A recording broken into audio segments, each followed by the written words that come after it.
قیامت کا دن بڑا ہولناک دن ہوگا۔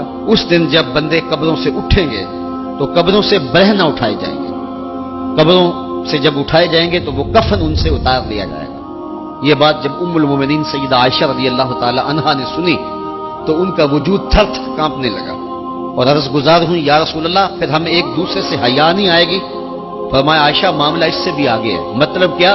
اگر کسی کو ہوش رہا تو حیا آئے گی نا، ہوش اڑے ہوئے ہوں گے، ہول قیامت طاری ہوگا، بدن کانپ رہے ہوں گے، کلیجے لرز رہے ہوں گے، دل خوف سے پانی پانی ہو رہے ہوں گے، پتے پانی ہو جائیں گے، تو حشر کے میدان میں جب لوگ جائیں گے تو سب سے پہلا سوال جو رب لوگوں سے پوچھے گا وہ کیا ہوگا؟ صحیح حدیث میں آتا ہے ان اول ما یحاسب بہ العبد بصلاتہ، قیامت کے دن بندوں سے اللہ تعالیٰ سب سے پہلا سوال یہ پوچھے گا کہ کیا تم نے نماز پڑھی تھی؟ سب سے پہلا سوال یوم حشر میں قیامت کے دن نماز کے بارے میں، اور اللہ تعالیٰ جل شانہ قیامت کے دن لوگوں کو اپنے حضور سجدہ ریز ہونے کا حکم دے گا کہ آج مجھے سجدہ کرو۔ دنیا پر کوئی سجدہ کرتا ہے یا نہیں کرتا؟ قیامت کے دن تو چاہے گا کہ ابھی سجدہ ریز ہو جاؤں، بلکہ کافر بھی چاہیں گے کہ ہم بھی سجدہ ریز ہو جائیں۔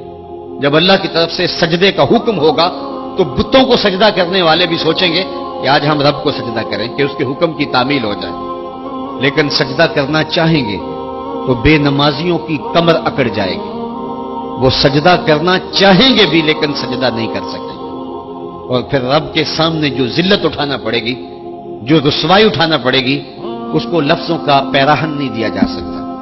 اور پھر جو بے نمازی ہوں گے اللہ کے حضور سجدہ نہیں کر پائیں گے، اللہ تعالیٰ انہیں اس صف میں کھڑا کر دے گا جس صف میں فرعون کھڑا ہوگا، نمرود کھڑا ہوگا، حامان کھڑا ہوگا، قارون کھڑا ہوگا، ابی بن خلف کھڑا ہوگا۔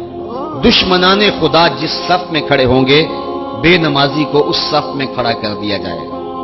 میری لمبی تقریر نہیں، میں یہ آپ سے پوچھتا ہوں اور اپنے آپ سے پوچھتا ہوں، کیا ہم یہ گوارا کرتے ہیں کہ حشر کے دن ہمیں فرعون کے ساتھ کھڑا کر دیا جائے؟ کیا یہ ہم گوارا کرتے ہیں کہ حشر کے دن ہمیں نمرود کے ساتھ کھڑا کر دیا جائے؟ کیا یہ ہماری طبیعت اس کو برداشت کر سکے گی کہ رسول اللہ کے دشمنوں کے ساتھ ہمیں کھڑا کر دیا جائے؟ اور کیا میری مائیں اور بہنیں اور بیٹیاں یہ گوارا کر سکتی ہیں کہ رسول اللہ کی راہوں میں کانٹے بچھانے والی ام جمیل کے ساتھ انہیں کھڑا کر دیا جائے؟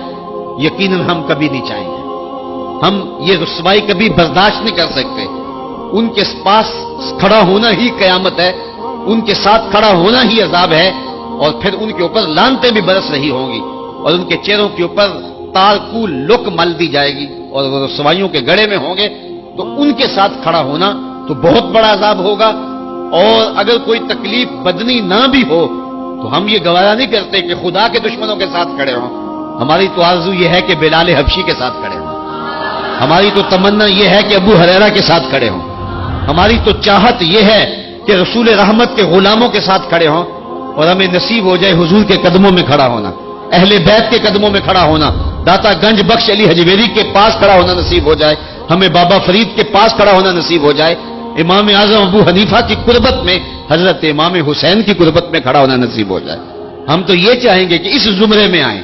کل میں نے عرض کیا تھا 2 ہی برادری رہ جائے گی قیامت کے دن، باقی ساری برادریاں ٹوٹ جائیں گی، ساری عمارتیں ٹوٹ جائیں گی، صرف 2 برادریاں، ایک یہ برادری جس کا سردار ابو جہل ہوگا، ابو لہب ہوگا، اور ایک وہ برادری جس کے سردار محمد عربی ہوں گے۔ اب جو بے نماز ہوگا اس کو کدھر کھڑا کیا جائے گا؟ جدھر ابو جہل ہوگا، جدھر ابو لہب ہوگا، جدھر عتبہ ہوگا، جدھر عتیبہ ہوگا، جدھر ولید بن مغیرہ ہوگا، جدھر فرعون ہوگا، حامان ہوگا، شدید ہوگا، شداد ہوگا، نفدنون ہوگا، قارون ہوگا، دشمنان خدا ہوں گے، بے نمازی کو صف میں کھڑا کر دیا جائے۔ 6 گھنٹے کی تقریر نہیں کرتا، ان 2 لفظوں کو سمجھ لیں۔ کیا ہم گوارا کر سکتے ہیں کہ اس صف میں نہ کھڑے ہوں جس صف کی امامت رسول اللہ کر رہے ہوں، بلکہ اس صف میں کھڑے ہو جہاں فرعون کھڑا ہو، نمرود کھڑا ہو، حامان اور قارون کھڑا ہو؟ تو یقیناً ہم تو اس تصور سے کانپ جائیں کہ ہم ادھر کھڑے ہوں گے۔ تو پھر آج دعا کی اس محفل کے اندر یہ عزم کر کے اٹھو کہ جان جائے تو جائے، نماز نہ جائے۔ 5 گانا نماز شعار زندگی بنا لیں گے۔